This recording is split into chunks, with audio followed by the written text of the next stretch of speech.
Hey everybody. Well, I kind of cut everything in short last episode, so we're actually going to do a part 2 for the, we were talking about drive-ins and stuff like that. So, without further ado, we'll move on to part 2.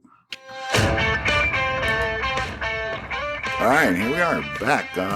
As I said in that disclaimer there at the end, that we cut off things a little too short, so we are going to pick up where we left off talking about drive-thrus, or drive-ins. Or whatever we were talking about, because you were talking about something about, like, men only look at 10% of women. Oh, well, if you guys want, it's a more not really a serious, but we're going to have a problem with this lack of everybody going out and meeting people and doing things. So right now with internet dating and everything, it's kind of the worst thing that you can. Yes. So start with internet dating. 4 out of every 5 people on there are guys. So it's you've already got the attention of 4 or 5 girls, and then so how I'm putting this into perspective is. And I'm stealing this from a professor at NYU or whatever. I saw him the other night. And amazing how he put it. So now in today's world, there are 90% of women trying to get after 10% of men. Okay. And then you have to reverse that. And you have 90% of men trying to get 10% of the women's attention. So you have a huge problem with men our age because they're not getting out, they're not meeting their internet, they're not actually asking women out. They barely call people on the phone anymore.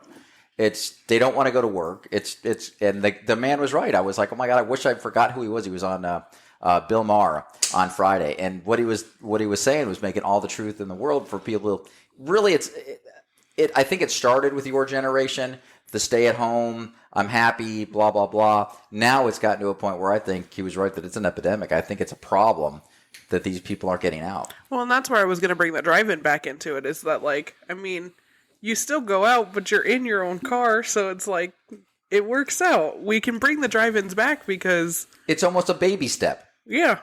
Well, I never thought that going to the movies on a first date, because you don't talk. You're not supposed to talk in a movie. But I think that's the idea. But you're not supposed to. So you don't, because to have engaging conversation, you can't. That's another good, right there for, because the progression now is a little different with dating their age. We would movies, then you go to dinner, have sex, break up with her. So, I mean, that's how, marry or get divorced and then repeat and rinse. My generation is just meet up, have sex, break up with her. We had to work for that. Back. I mean, that's what sex nowadays is just.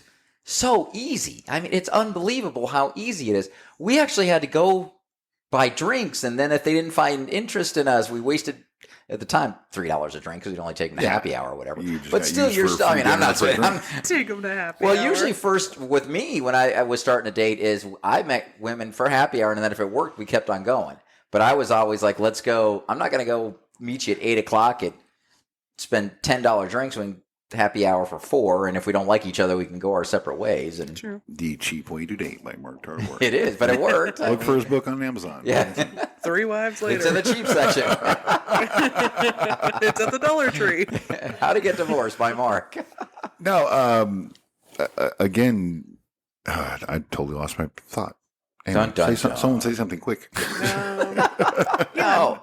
We're talking about, again, how men are having some struggles. Well, we were talking about movies and went into this. That's why I wanted to do this on a different episode. Oh. Because the drive-ins when we were younger, it was you pull up in the truck and everybody broke out their chairs and they're sitting in the bed of the truck and chairs on the side and everything. And it was kind of a party. You just kind of talked and drank your beers and ate your chicken. It was a treat. Like if you were a kid and got to go with your parents, it was a treat. I'm talking teenage years. Teenage years, yeah. You'd shove 5 people in the trunk and you'd cruise on. And everybody knew you were doing it. I mean, it wasn't like, they didn't care. No, exactly. Because you were still going to buy their popcorn. You were still going to buy their, That's what I mean. You break out your cooler and your 8 friends and you're all sitting around the cooler drinking beers, watching whatever movies, but you're talking because you're not really... Yeah, you're with your friends and you met other people. Because there was always a section where if you're a teenager, you're hanging around the other 5 or 8 cars that were all teenagers or whatever. Right. Then you had your older people that would sit in their own... I mean, it wasn't... Then you had your family section. But then they separated... What the fun part was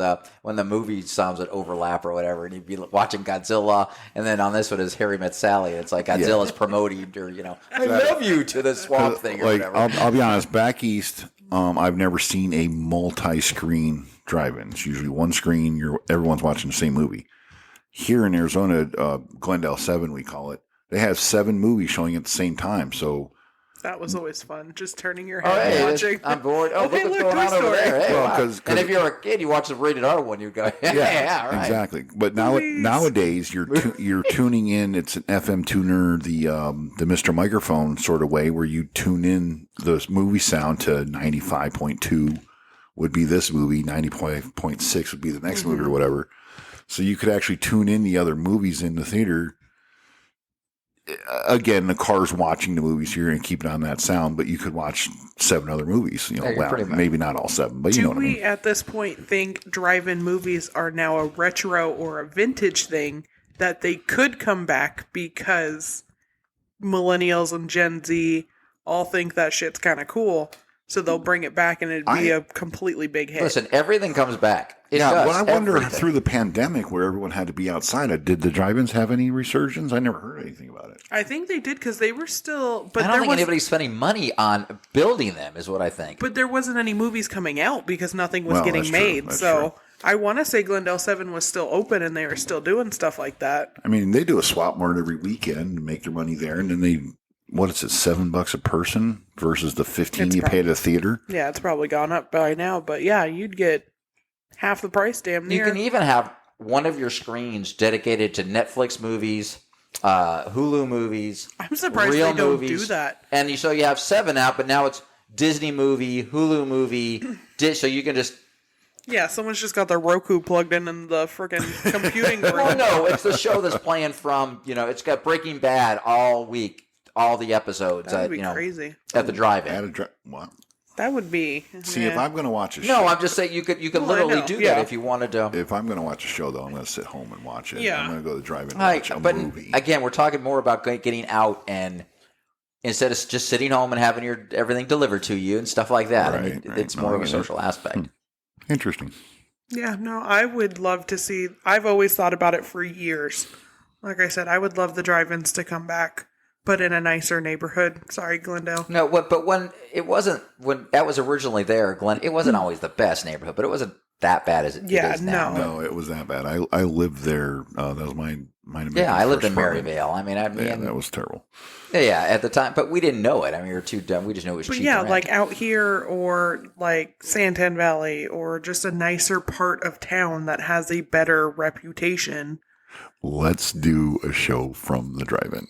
Oh, God. we could. All right, find a movie that's coming out in the next 2 months that you guys want I us to know go there's see. a drive-in somewhere in Arizona, in Phoenix. in- Glendale 7's still open. It's still open. Oh, Yeah. it's Yeah, okay. yeah. Yeah. So that if we ever get this on video and get on YouTube, we'll do a show from the drive-in. When was the last time you guys went? The last Star Wars The movie. last Star Wars movie. Hell no, I don't know we when saw that that in the was. theater with Tim. Remember? When was that though? Oh. Then we saw the one before that. Yeah, so the- 2014. Yeah. It's 8 years. Yeah. I mean, it's been a long time. Support 'cause- your local drive. Just go there tonight on the way home. You guys should watch the late. Well, that's what I like about them too. You pay your $7 per person, and you can watch your first movie. They always do double feature. Mm-hmm. The second one's an older movie that's been out for a while, so you can watch the movie 3 times because I always do the first showing again at midnight or 11:30, whatever time the second movie ends. Wow. Yeah, that was the one thing that was always nice. And like when we would go as kids every now and then, just you go see one movie and then you go see the next movie and you're there for 2-4 hours kind of thing and just hang out. Yeah, bring a cooler and have a good time. Yeah, See, I that's what miss we're it. missing in life right now, guys. We're missing that. Yeah, for sure. Same with like Blockbuster. I don't know. And that's why I kind of brought up like the whole vintage thing or the retro thing. Like a lot of kids nowadays don't know what Blockbuster is because they had Netflix. They have a streaming Netflix. Like mom used to get DVDs every week from Right. Netflix. We had to watch it by whatever day because it had to go back or we got charged or whatever it may be. Or we couldn't get the next season until we sent that disc back. Where kids now are just spoiled because they have every damn show at their fingertip that they ever want to watch for hours on end. The disappointment of going to Blockbuster and not seeing your movie behind the box. Then you go and you look on the return thing and it's not there, and you're like, oh god, now I gotta find another movie. You gotta walk around the store again. Yeah, but no, it's kind of the whole process of it though, of going to Blockbuster and Because picking out your movies. What's crazy too is that Blockbuster started that first. Blockbuster Yeah, had the original Netflix thing and then still didn't survive that. Netflix took over. Well, they didn't think Netflix offered to buy Blockbuster, and they said no. Blockbuster said you're crazy. That's never going to work. I think Blockbuster's going to come back. They're going to come back in the next 5-10 years, and they're going to... With stores and everything? Yes, because they're still the ones. See, their generation is kind of digging our stuff. It's a little weird. Your generation's starting to dig what we grew up with. That's what I mean. That's why I think like a drive-in movie thing, if someone did it correctly and made it fancy and bougie and, oh, we'll serve you cocktails, we'll do this and that, which, I mean, you can't really get away with that, but, you know, we'll do all this shit, make it dog-friendly, da-da-da-da-da, people will show up for that 24/7. So... Interesting. It's different to hear because Nicholas will say, my kid will say something about that we grew up with. He's like, yeah, let's making a comeback at work, or I'm like, I mean, they're finding it cool now, Jim. We're making a comeback. We're gonna be cool. We were never cool, but I think we're gonna be cool. Yeah, but everything that's retro comes back. But are we considered retro now? Are we that old? Yeah, we are. Oh my God, we're considered. Mark, retro. think about it. I guess I don't mind. Mark, but let me ask you a question. When I say 20 years ago, what's the first year that comes to your mind? You know it was 1980 something. No. Yes. No. To me, when someone says 20 years ago, I automatically go back to the 80s and then I realize, holy crap, it's 2022. Oh, 100%. I think of the 90s. Yeah. Like 1997. It happens to so many people when they say 20 years ago. It's not the 80s. It's just not. But, I mean, I don't know, like Lisa Frank's making a big comeback right now, too. Like, she was big in the 90s with all of that kind of stuff and then died off for a little bit and everything now. She has so many licensing brands and stuff like that. I just think there's nothing new to come to do, so people have to go back and find things. Make shit cool. I mean, they've been doing that to movies and TV shows. I mean, that's what we just talked about in the last this week's episode was how all this stuff's getting rebooted because there's no more ideas. Right. You just can't think of anything new, and then if you do, it's not good enough, or it's not politically correct. Well, yeah, because everything's been done. What was old is new again. But that. See, I wonder when you think of our parents and. Like, I know my mom, we used to sing songs around the campfire that were from the 40s. The boomer. Yeah, but I know all these old songs, Glenn Miller and his orchestra. I know most of his music. Your mom did play that. Yeah, she had the album. She played all the time, and we sang it. Your grandma did. Around the campfire. But that stuff... Like even like MASH, when I mentioned MASH in the last episode, that that was from the Korean War. When are we just going to let that go? When does the Korean War become less interesting? The whole monarchy and everything that's a time past that I don't think it's even going to survive in the new millennium, new whatever we're talking about here. So all these reboots and stuff like that. Quantum Leap. Why can't I talk tonight? The reason why there are no reboots is because of the cancel culture and nothing would make it. It's the truth. Everything from the 70s, 80s, and early parts of the 90s Friends couldn't be remade because it was an all-white cast. You couldn't do that. But no, they'll remake it and they'll change it all around because they had a lot of controversy about that too. I remember New Girl, and they tried different versions of Friends that kind of, what was that one that had Jack Bauer's daughter in it? That was kind of a Friends-ish. I don't know. Yeah, it wasn't that good. Jack Bauer's daughter. Alicia Cuthbert. And now they have to remake in political correctness movies that were funny, and you can't make them funny because they're written differently. And it's just slapstick in movies in the 70s and 80s and 90s. Oh, yeah. The biggest one you see all the time is Blazing Saddles. If that was put on the air today or remade, it'd be 7 minutes long. And Mel Brooks would have never worked again. And friggin' Harvey Keitel, none of them would have ever worked again in today's culture. I mean, so... And I'm not saying that it was right. I'm not saying what they did. If you're familiar with Blazing Saddles, it was not politically correct at all. I think that's what I think we're missing in a society right now is poking fun at ourselves. And I think yes, being able to laugh at ourselves and not take it so personally. and calling out the stereotypes and calling it out because they exist. And what they did in the movies and Senate, they called it out in a funny way. And it made everybody realize, oh, they're here. But and I think if they did that again, I think it's fine. I mean, I don't think there's anything wrong with everybody poking fun at themselves. And we're all... there's not 100% hunky-dory people everywhere. So I think that's what they did in the 70s. Did you say honky-dory? Hunky-dory. So you can't use terms like honky on there. No, but I mean, you can't remake what society was poking fun at anymore. You can't. Yeah. So Yeah, no, I 100% agree. You look at like shows like The Jeffersons. Okay. which was a very positive show. Very positive show. But then on the exact opposite, where do they put Good Times? Right. Black people living in the hood. It was In the so hood and they went on struggling through both ends, it. right? But they couldn't remake shows like that. And like I said, I don't want to get all political and woke culture and canceled and stuff like that. But What they did with Roseanne, I got to interrupt. They did the 80s version of a poor white family in Chicago with Roseanne. yeah.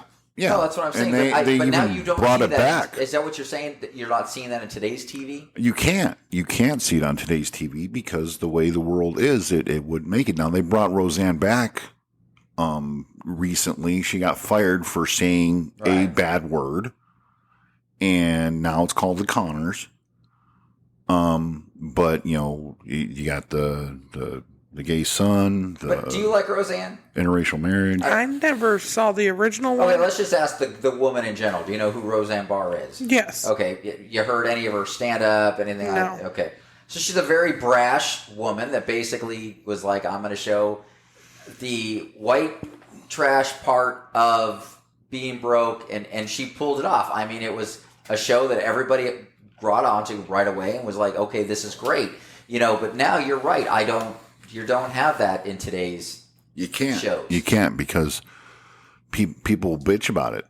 And that's unfortunate because it made you look at life in a completely different way. Yeah, when I would watch Good Times and it was great. I mean, The Jeffersons I never even thought of it as a black and white show. I just thought it was like they owned it. But then when you get older and you start watching, you're like, well, it's got a lot of I undertones. mean, you look at They're Archie trying to do. Bunker. Now that was, I'd say Archie Bunker was bad because he was saying shitty things But about. again, we were making jest of what people were thinking at the time, and it now you can't do that. You cannot. We can't, and you shouldn't. To an extent, you No, shouldn't. you don't want to hurt people, and that's I agree with that. But we where's can the go down line? a whole nother because road then you here might as well that- just take funniness. What is funny now then? I mean, well, I'm not and saying that's the thing. Who can you poke fun of? yourself. No. I mean, if you're going to be a comedian, that's what you're doing. You're poking fun of yourself. Yeah, and then I'd even find fault, and then I'd sue myself. So I feel like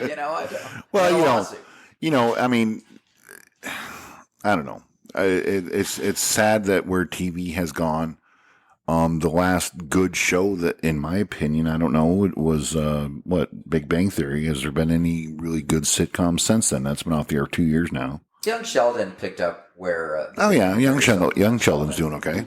But I don't really watch any normal half-hour show. I mean, I'm turning because I don't want to watch commercials, so I'll turn to HBO. But even we talked about this previously. The HBO ones, they're all geared towards your age, and they're all bisexuals and big time worlds, and they're all politically correct with their, and there's the storylines are just, I'm gonna have sex with another woman, and it really is. Not that there's anything bad with it. I mean, it's okay. No, there's nothing wrong with it, but it seems like we have, they're writing a show. Oh, we have to put this in here so we're accepted or we're politically correct. We have to put this in here. Not every show needs that. And it's an argument we're all having about the woke culture right now, because where is it stopping? Yeah. Right? Where is it going to stop? Right. And that's when we die, because that's basically, I mean, we're only allowed to talk about what we want to talk about with people our age. That's all we're allowed to do. Well, We can sometimes because our kids realize us and they're kind of on the board. These 25 to 35-year-olds see both sides of it. Yeah. well, that's what I don't like. You mentioned earlier that the Suns owner is, he's been suspended for a year, $10 million fine for quoting, not saying, quoting other people using the N-word. He said it. He said it. Fine. He used the Yeah. N-word. But here's this guy's going to Is he going to lose his team? Does he You have to should. sell? If you're in an ownership situation where you're one of 32 teams and you are an elite, Sure, if you sure, you are absolutely. an elite, Yeah. So when you take that on, you set a standard, and you need to live up to that standard. Sure, and if sure, you can't, you're looking up. There's only 31 other franchises that can. If you're the weak link in that franchise, you're bringing everybody down because there's only 30. So yeah, you have to be at a level where you're not, and you just don't use that on your. You don't. That's not an excuse. You to just say don't the use word. that word. But You- I mean, that's what happened to Papa John. The exact same thing. Exactly. He was quoting in a meeting and said that word, and Papa John got done. But we know it's wrong. Yes. So you don't say it. Well, it that's doesn't the matter if thing. you're saying it as a quote or we know it's wrong and it offends people. So if you know it's hurting people, don't say it at all. You don't Right. say the word at all. No matter if you're repeating it or if you're in a conversation with somebody. You just you know that word, whatever, I'm Yeah. talking about. That's Right, That's respect right. to the person that you're talking Well, to. and that's the thing. People listening to this episode now, okay? There's not a single person in this room that's racist. We don't care. We've hopefully made that point. But is someone going to get mad over the things we said? Because Absolutely. we said Blazing Saddles was a funny movie. We're not racist people, but someone's going to come at us because we thought Blazing Saddles was funny. But that's the problem too with how much internet access we all have now, especially at our fingertips. We didn't have, or you guys didn't have this like I have it, that I can look at my phone and look up 20 different things that y'all have said in 2 seconds. And I think that's the problem. And it's not a problem. It is a problem sometimes, but everyone now has an outlet to have their own voice, which, like I said, isn't a problem. But then again, we are now seeing what's happening by other people, and everyone's going on it. So it's one of those things. I don't even know where I was going with that. And the world is it's a very frustrating I world. kind of do the way it is, and we're looking at it. So I see all these movements and everything else because they're hoping in 100 years they're viewed at in the same way as every other white, Hispanic, black, LGBT. I think they want the even cut of the pie 100 years down the road. That they think they've been living in, which they have. They have been living in the background and everything else, and we're having a hard time adjusting to that. And I think it's constantly going to be that way. But their goal is that in 100 years, these conversations aren't happening. Yeah, Does that make sense? that's very true. And All I mean, right. we I have can done a live with that. lot in That's what they're fighting for. my at least my lifetime, same-sex marriages and stuff like that. That's all come together, but it's also, and this is where I'll get canceled, when you make your whole personality all about fighting for all this stuff and not understanding other people's views or sides or whatever. Personally, that's where I just have a problem. Exactly. You want me to see your point of view? Why don't you see mine? Mine's no more right or wrong than yours Because is. their argument is that they've seen your point of view for years.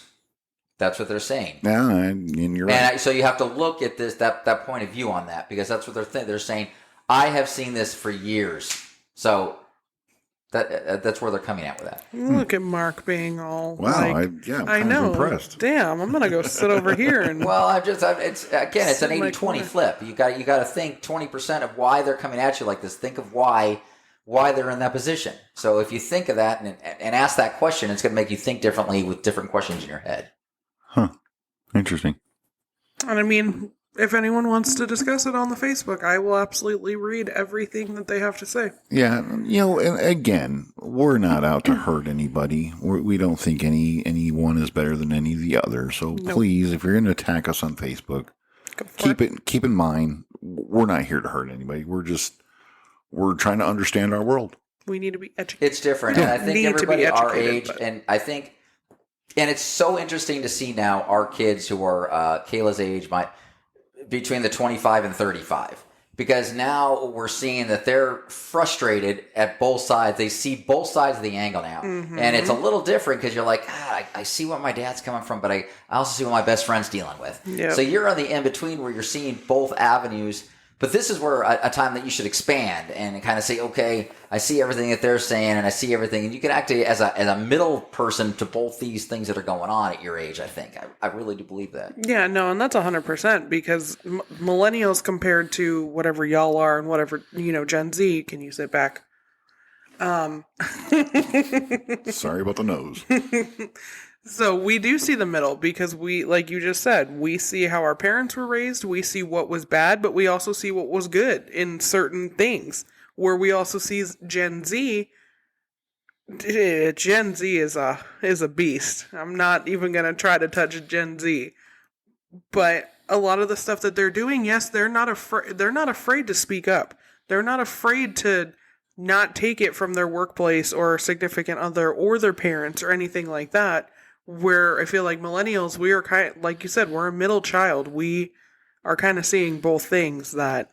It's a unique situation that you guys are in because you could do a lot of good. You could do a lot of bad too, but I think you guys could do a lot of good because you can actually speak to them and have them look at a different angle and say, okay, well, I kind of see 10% of what Kayla's talking about. Okay. And if you just, but then you can also relate it to me or Jim. This is why they're thinking this. And it might make us think differently and kind of make our decisions a little different. I think we're so dead set on what we think about and what we see in the world. We're not willing to open up that little 20% and say, okay, why are they thinking that? Let's see that. I see why that might be affecting me because they're looking back at you going, why don't I like 20% of this dude? What's going on, man? I still believe, though, a lot, and this is just me, that millennials, a lot of us had children young, kind of thing.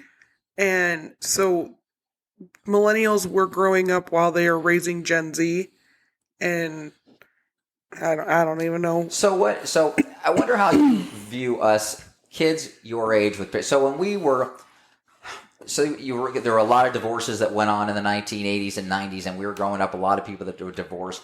How do you view parents at your age? I mean, so you're your age, and you're looking at just parents in general. I'm not just saying you're too. Do you love them? Of course, you'll always defend them. I'm saying, how are you looking at? Why are you crossing your arms like that and staring at me like humph? No, how do you view that we've done our absolute best to try to take care of you? We're trying. That's a lot of these problems because we've looked back at our parents, and I blamed our family a little bit for the high interest rates. They didn't pay. They defaulted on a lot of loans. So that's where I was a little bitter, but not. You see what I'm saying? I know you view us fine as parents. I guess I'm trying to say. See, and I'm not the one to ask on that because I don't educate myself in that kind of stuff. And I feel like that's where I just kind of live in my little bubble, and it's not necessarily bothering me right now, so it doesn't matter to me, to be 100% honest. Like high interest rates, all that kind of shit, I couldn't tell you. You know,